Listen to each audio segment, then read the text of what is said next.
Hi guys, welcome back to the channel. Today we are driving through White House. White House is a town in Westmoreland. It is more of a transportation center. It's a small town.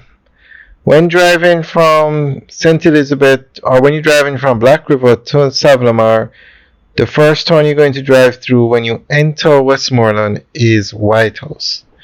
And it's a major transportation hub.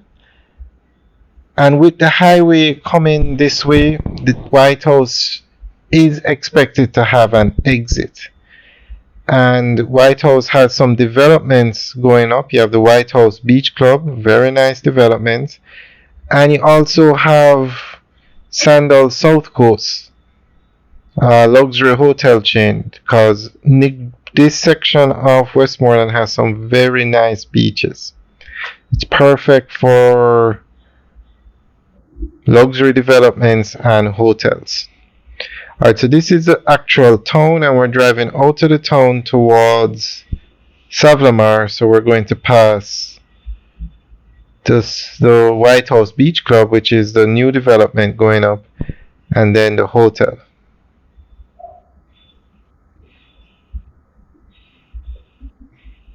Alright guys, enjoy the tour. Let us know what you think.